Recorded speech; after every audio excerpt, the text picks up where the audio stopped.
প্রয়াত পঙ্কজ ব্যানার্জি তিনি বলেছিলেন, I believe that the person solely responsible for the firing was none other than the Home Secretary Monish Gupta.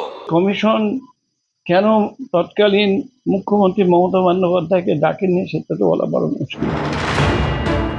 আরও এক 21শে জুলাই, রক্তাক্ত স্মৃতি, রাজনৈতিক ঝড়। তার ঠিক আগে মমতা বন্দ্যোপাধ্যায়ের আমলে গঠিত 21শে জুলাই কমিশনের রিপোর্ট প্রকাশ্যে আনলেন শুভেন্দু অধিকারী। আর তারপরে ইতিহাস নিয়ে শুরু হলো নতুন করে কাটাছেঁড়া।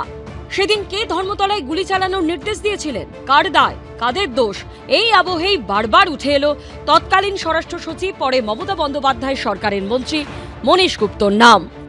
প্রয়াত পঙ্কজ ব্যানার্জি তিনি বলেছিলেন, তার স্টেটমেন্টে ইংরেজিতে রেকর্ড করা আছে, when summoned by the commission as the first victim of the 1993 agitation where is sustained head injury, that means late Pankaj Banerjee expressed his inability to depose and gave a statement to the media that I believe that the person solely responsible for the firing was none other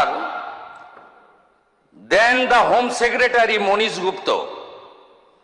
But the culprit has been given a berth in the Mamata Banerjee cabinet.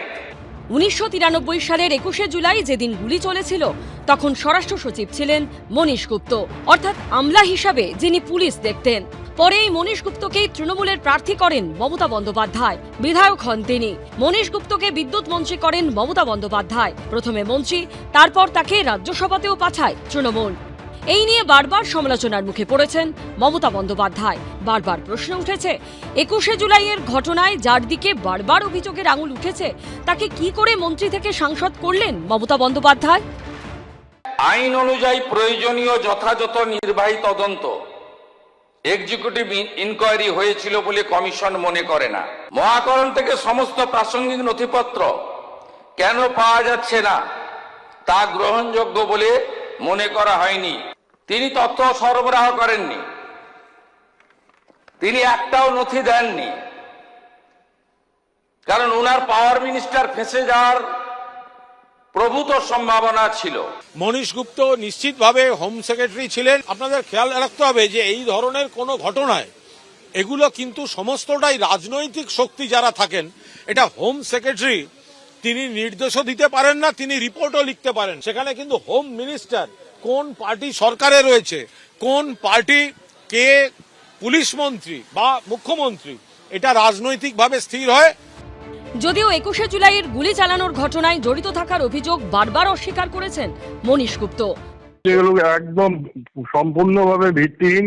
কোন স্বরাষ্ট্র সচিব কখনো রাইটাতে বসে গুলি চালান না, এগুলো তো বলে লাভ নেই। বা এরা অকারণে এরা রাজনীতি করছে, পরে আমার নামটা চালিয়ে যাচ্ছে। পুলিশ রেগুলেশন বেঙ্গল 1968 সেটাতে পরিষ্কার ভাবে বলা আছে, সেটা তো ওদের বাইবেলের মতো। ওরা গুলি চালাবে, কখন চালাবে, কি করলে চালালে কি করতে হয়, দিতে পারে না দিতে পারে, পুরো জিনিসটাই বলা আছে। লালবাজার থেকে তো কন্ট্রোল হয়, সেটা তো রাইটার্স বিল্ডিং থেকে কন্ট্রোল হয় না। গ্রাউন্ড লেভেলে যে কাজগুলো, তার সঙ্গে স্বরাষ্ট্র সচিবের কোনো সম্পর্ক নেই। কিন্তু শহীদ পরিবারের গলায় স্বাভাবিকভাবেই ভিন্ন সুর। মনীশ গুপ্ত তো ছিলই, আমরা তো জানি ছিল যে দিদি যুদ্ধটাকে আড়াল করে যায়, সেটা আমরা কি করতে পারি। আজকে যে মনীশ গুপ্ত সেই সময় পুলিশ মন্ত্রী ছিলেন, তার শাস্তি চাইছি। কেন মমতা ব্যানার্জি মনীশ গুপ্তকে ওনার মন্ত্রিসভায় রেখেছে? ওনার কাছে ফাইল ছিল। সব মিলিয়ে ফের একবার ইতিহাসের কাটাছেঁড়া শুরু হয়েছে। আশাবুল হোসেন, কৃষ্ণেন্দু অধিকারী ও পার্থপ্রতিম ঘোষের রিপোর্ট, এবিপি আনন্দ।